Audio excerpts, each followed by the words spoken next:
輸入外勞，點解唔少僱主喺處理標準僱傭合約嘅時候，容易忽略合規細節？CY 今日同大家拆解 LD294 合約最容易誤解同違規嘅5大陷阱。睇完呢條片你就知點樣先唔會踩中合規地雷。根據勞工處最新規定，對於2026年6月16號或之後獲發原則性批准嘅 LD294 合約，僱主可以從外勞工資中扣除嘅住宿費用上限，已經由原來月薪嘅10%上調到20%。簡單講，2026年6月16號之前批准嘅合約上限係月薪嘅10%，2026年6月16號或之後批准嘅合約上限就係月薪嘅20%。但係記住，唔係簡單直接扣足10%或者20%就了事。根據勞工處指引，僱主扣住宿費要遵循取其低者原則，每月可扣除嘅住宿費係以下兩項之中較低嗰個。第一，僱員月薪嘅10%或20%，視乎合約版本同批准日期。第二，實際分擔嘅住宿租金成本。所以即使你喺2026年6月16號之後批出嘅合約，如果實際住宿成本好低，都唔可以直接封頂扣足20%。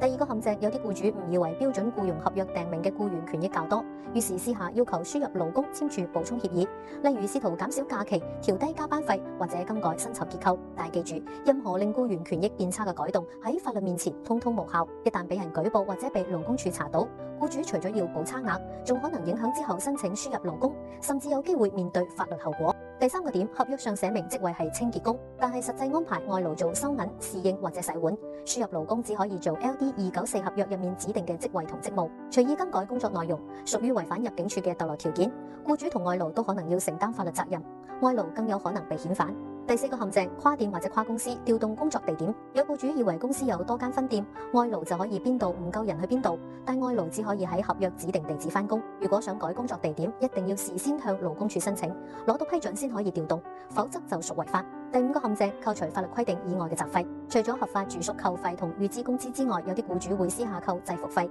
工具費、中介費甚至培訓費。根據僱傭條例，非法扣薪係嚴重罪行，所有同招聘相關嘅費用，包括體檢費、來回交通費等，原則上都應該由僱主承擔，唔可以由外勞工資度扣。只要跟足合約條款，唔好私自改動，就可以大大減少合規風險，令輸入外勞過程更順利。如果你想了解更多關於補充勞工優化計劃或者係宿舍需求，歡迎聯絡 CY，我哋會為香港僱主提供一站式支援同專業意見。